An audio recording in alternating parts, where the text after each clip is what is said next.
Right, here we are, 5 or 6 years later, having another look at the rear master brake cylinder. I have a video up on YouTube, which I'll try and link from this video, either in the description or on the video somehow, that I put up just after I bought the bike, and I replaced all the fluids, and I noticed that here on the rear cylinder, I kept getting a little tiny bubbles coming up. Every time you operate the lever, no matter how much bleeding I did and so on, I'd get these little bubbles coming up. And so I put up a video. 5 years later, there's really a couple of comments, and chap Michael today asking whether I got rid of it. Well, I thought I'd just do a follow-up to that. I actually have a whole long video in production about the whole rebuild, but it's just so hard to do. There's so much footage, I'm just finding it impossible. I thought, why don't I come down here with my phone and just point it at the thing and we'll have a look. So I was about to reply to the comment, no, I did not get rid of the issue, because after my rebuild, I still got the bubbles. And so I left it at that. I've been riding the bike now for a number of years on and off as I did this rebuild. The rebuild is pretty much done. The brakes were great all the way through. The brakes are still great now that it's all rebuilt. I didn't know what condition these parts would be in when I bought it, because I didn't know if the previous owner had rebuilt these or not. And so I really needed to investigate. And I bought all the kits ready to go and then jumped in, pulled it to pieces. Now, during the rebuild, the bits I was very careful about checking were the state of the bore in here, and the piston gets replaced entirely with its new seals. So really the only thing left, the only thing you keep, is this housing with the bore. Now the bore has sort of an anodized finish on the inside, and you can look down, you can feel it. In there, the only bit of crustiness, there's no corrosion pitting it that I could see or feel. It feels beautifully smooth. The only bit of crustiness was at the rear here. There's a press fit circlip, sort of a seal, a circular aluminium washer that you force it into past a lip in this barrel, and it holds the whole thing together. It's not very tight. It's not that great a system. It's a pretty bloody awful system, actually. But on one side of that, there was some, not corrosion, but some crustiness, which I cleaned off. That was the only thing I could see in the barrel, and so I just cleaned that off. Otherwise, everything was clean and nice. So the assumption is that the air comes through the back regardless, because it's not coming in through the front. It's not traveling. Little bubbles are not coming in through there and then traveling down here and then up out the hole.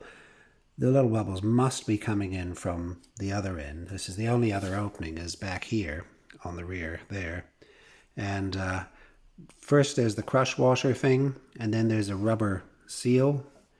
And in the middle of the seal, that ring, there's the piston, which sticks out the back, so you can actually see the rear of the piston when you look up this hole.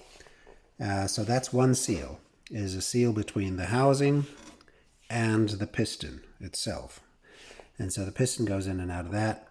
And then on the piston itself are two rings, two rubber rings, and they're sort of shaped so that they're like a scraper ring, whereby when they move in one direction, the fluid can slip past the ring, and then in the other direction, the seal expands and pushes outwards. And so that sort of is part of the pumping movement, is just the shape of those seals. The assumption is that the air comes through there, because where else can it come?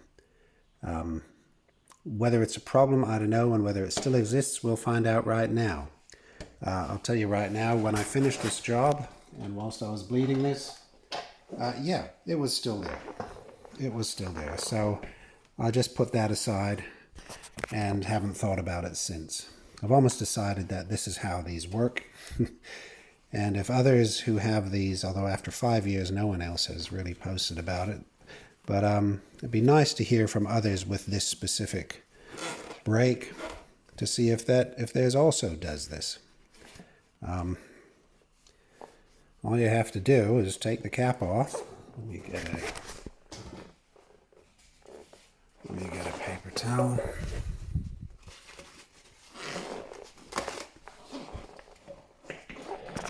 So all you have to do is take the cap off. Let's get a light over here.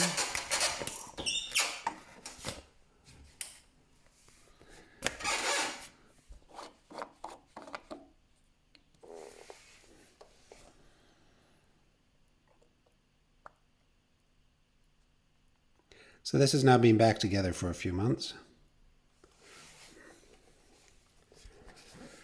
All right, and I bled this extensively. The hose was full of black sort of gunge. That took a lot of bleeding to clear that out, a lot. So is this going to focus close enough? Okay. I don't really want it to. Let's just do that. Okay, so I'm just going to operate the lever here with my fingers, and we'll watch it.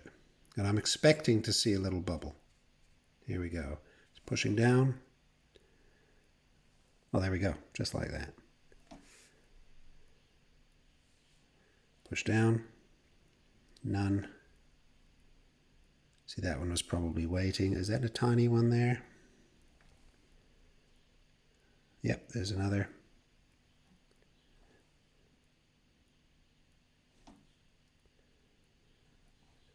I'm just pumping the lever. And yep, there we can see occasional little bubbles come through. Exactly the same as before.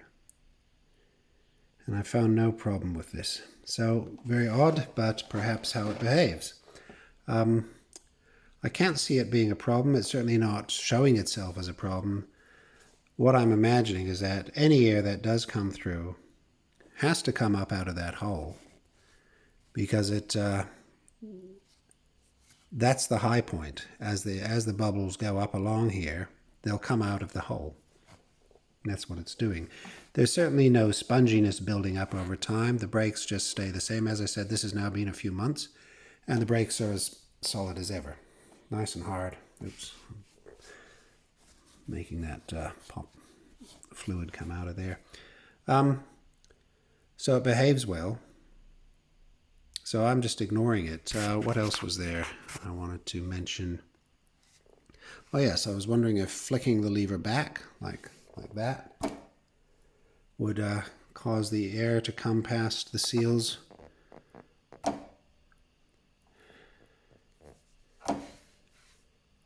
I think I tried this through when I was bleeding it. I bled a lot of fluid through this, just heaps and heaps.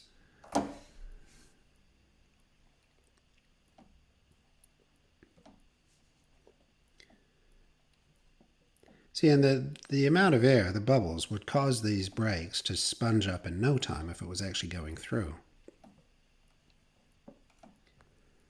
And so, there we go. The net result is, no, rebuilding the cylinders made no difference at all to it. There you go.